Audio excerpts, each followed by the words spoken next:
छोटी छोटी कहानियां जो जीवन में लाती है बड़े बड़े बदलाव। नमस्कार दोस्तों, मैं हूं अंकित और आप देख रहे हैं मेरा YouTube channel don't give up.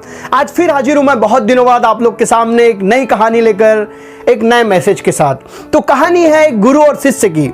एक गुरु और एक शिष्य, एक साधु और उसका शिष्य जो निकल जाते हैं जंगल में घूमते घूमते बहुत दूर तक चले जाते हैं। बहुत दूर तक जाने के बाद उन्हें प्यास लगती है और वो पानी के शोध में इधर उधर भटकने लगते हैं। तभी वो एक स्थान पर पहुंचते हैं। उस स्थान को देखकर साधु को बहुत अचंभा होता है। साधु को लगता है कि ये जमीन तो बहुत सुपीक दिख रही है, बहुत अच्छी जमीन दिख रही है, लेकिन यहाँ उतनी फसल नहीं है। वो सोचते हैं कि यहाँ का किसान यहाँ उतनी अच्छी खेती नहीं कर पाता है। कुछ देर बाद और ढूंढने के बाद उन्हें एक घर दिखता है। वो घर के पास जाकर वो आवाज लगाते हैं पानी के लिए। तभी एक आदमी बाहर आता है और बोलता है, क्या है? तो साधु बोलता है, हमें प्यास लगी है, क्या पानी मिलेगा? व्यक्ति बोलता है, जी हाँ बिल्कुल पानी मिलेगा। और वो व्यक्ति जाता है और पानी लेके आता है और साधु को पानी देता है।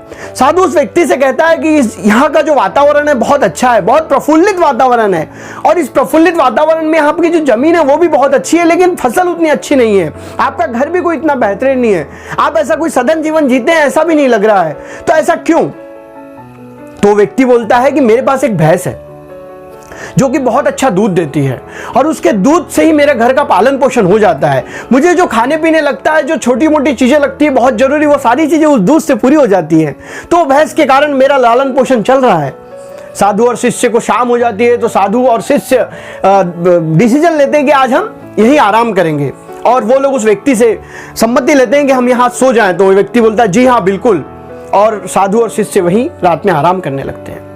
रात में खाना पीना खाने के बाद जब साधु और शिष्य सोए रहते हैं, तब आधी रात को साधु उठता है और अपने शिष्य को भी उठाता है।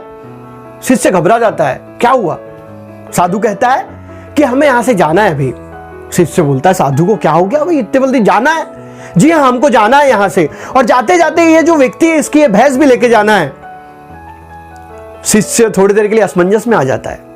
शिष्य सोचता है कि साधु जो तो सब लोगों को अच्छी अच्छी बातें बताते हैं, जो मेरे गुरु हैं, आज कैसी बात कर रहे हैं? चोरी की बात कर रहे हैं, एक व्यक्ति के पेट पे लात मारने की बात कर रहे हैं, जिस भैंसी से उसका पूरा जीवन यापन होता है उस भैंसी को ले जाने की बात कर रहे हैं। लेकिन शिष्य को तो गुरु का बात मानना ही होता है, नहीं तो शिष्य क्या काम का। और शिष्य गुरु की बात में हामी भरता है, और वो साधु और वो शिष्य रात में वहां से उस भैंसी को लेकर निकल जाते हैं और उस भैंसी को जंगल में कहीं दूर छोड़ देते हैं ताकि उस व्यक्ति को भैंसी फिर से ना मिल पाए। शिष्य को इस बात से ग्लानि होती है कि हमने एक व्यक्ति के पेट पे लात मार दिया। लगभग 10-12 साल बीतते हैं, वो साधु गुजर जाता है, और उस साधु के बाद उसका शिष्य उस आश्रम का बड़ा साधु बन जाता है और लोगों को प्रवचन देने लगता है। लेकिन उसे हमेशा एक आत्मग्लानि रहती है कि हमने उस व्यक्ति की भैंसी क्यों चुराई। उस व्यक्ति की भैंसी चुरा ली जिससे उसका पालन पोषण होता था। और उस आत्मग्लानि को खत्म करने के लिए लगभग 15 सालों बाद वो साधु का शिष्य, जो आज खुद साधु बन चुका है, वहां जाता है अपने प्रायश्चित को करने के लिए।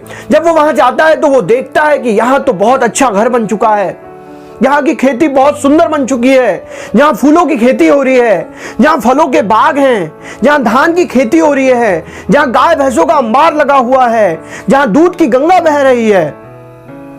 तो साधु का वो शिष्य जो अब साधु बन चुका है, वो सोचता है कि शायद उस व्यक्ति ने उस दिन घबराकर अपनी सारी जमीन बेचकर यहां से कहीं चले गया होगा, और उस व्यक्ति को वहां ढूंढने की कोई कोशिश नहीं करता। तभी उसका ध्यान जाता है कि एक व्यक्ति जो बिल्कुल उस व्यक्ति के समान दिख रहा है खेत में काम कर रहा है, और वो साधु उस व्यक्ति के पास जाता है। तो ऐसे ही व्यक्ति उस साधु के पास आ जाता है और बोलता है कि आपने मुझे नहीं पहचाना, लेकिन मैंने आपको पहचान लिया, आप उस रात उस साधु के शिष्य जो उस दिन यहां आए थे। साधु का शिष्य बोलता है, जी हां मैं वही हूं। तो फिर साधु का शिष्य बोलता है कि तुमने क्या किया? तो व्यक्ति बताता है कि जिस रात आप लोग मेरी भैंसी लेकर चले गए थे और यहां रुकने के बाद रुके भी नहीं, उसके दूसरे दिन से मैं बहुत परेशान हुआ। कुछ दिनों तक तो मुझे समझ ही नहीं आ रहा था कि मैं करूं क्या, मेरा जीवन कैसे चलेगा। फिर मैंने कुछ करने की ठानी और मैंने मेहनत करके थोड़े से जगह में कुछ फसल लगाई, जिससे मुझे थोड़ा बहुत मुनाफा हुआ। और फिर धीरे से मैंने अपने लिए एक बैल जोड़ी खरीदी और उस बैल जोड़ी से मैं किसानी करने लगा। आज किसानी करते करते फिर मैंने फलों की बाग लगाई। फलों की बाग से फलों का भरपूर उत्पन्न हुआ और उस उत्पन्न को सारे बाजार में बेचने लगा। धीरे धीरे मेरे यहाँ दूध, भैंसी, गाय सब कुछ बढ़ने लगी और आज इस पूरे क्षेत्र में दूध और फलों का सबसे बड़ा विक्रेता मैं बन चुका हूं। साधु का शिष्य जो साधु बन चुका था वो अचंभित हो जाता है और सोचता है कि उस रात, जिस रात हम वो भैंसे लेके गए, उस रात मैं तो क्या क्या सोच रहा था, ये रास्ते पे आ जाएगा या भूखा मर जाएगा, लेकिन आज तो इस भैंसे हटते ही इसकी तरक्की हो गई। तो व्यक्ति भी उस साधु को बोलता है कि जी हां, अगर आप भैंसी लेके नहीं जाते तो आज मैं उस भैंसी में ही उलझा होता। दोस्तों, हर इंसान अपने आलस को छोड़कर बाहर निकलने की कोशिश नहीं करता, अपने सेफ जोन में बना रहना चाहता है, कोई तकलीफें नहीं चाहता, कुछ करना नहीं चाहता, सब आसानी सब कुछ मिलता रहे। वैसा ही उस व्यक्ति के साथ हो रहा था, उसके पास सब कुछ मिल रहा था, उस भैंसी से उसको दूध मिल रहा था, दूध से उसका खाना पीना चल रहा था, इसलिए वो अपने तरक्की के बारे में कभी सोच नहीं सका। लेकिन इस बात को उस साधु ने भाप लिया कि ये व्यक्ति कर सकता है, लेकिन ये अपने सेफ जोन से बाहर नहीं निकालना चाहता, इसलिए उस रात उस साधु ने उस भैंसी को चुराया और जंगल में छोड़ दिया, ताकि वो व्यक्ति अपने सेफ जोन से बाहर निकल के जिंदगी में स्ट्रगल करे और बहुत बड़ा हो जाए। दोस्तों, इस दुनिया में हजारों लोग सपने देखते हैं, लेकिन पूरे करते हैं सिर्फ 8% लोग। वही 8% लोग अपने सपनों को इसलिए पूरा कर पाते हैं क्योंकि वो उस काम को करते हैं, वो कल पे नहीं टालते, कल का कीड़ा उनके अंदर नहीं होता, इसलिए वो सक्सेस हो जाते हैं। बहुत बार हम कोई चीज शुरू करने के पहले बहुत बार सोचते हैं कि हम कर पाएंगे या नहीं कर पाएंगे, और हमेशा सोचते हैं कि हमको 100% परफेक्ट करना है। दोस्तों, इस दुनिया में स्टार्टिंग में, शुरुआत में कोई भी 100% परफेक्ट नहीं होता, परफेक्शन आता है धीरे धीरे। मैं खुद अपनी कहानियां बनाते समय डरता हूं कि मेरे से गलतियां हो रही हैं, लेकिन मैं हमेशा सोचता हूं कि गलतियां होंगी तभी तो सुधार होगा। इस दुनिया में कोई ऐसा नहीं है जो बिना गलतियों के सुधार कर ले। पहले गलतियां होंगी, गलतियों को हमें पहचानना है और फिर उसमें सुधार करना है। तो दोस्तों, जिंदगी में आगे बढ़ना है तो अपने सेफ जोन से बाहर निकलिए और चल पड़े अपने मंजिल की ओर।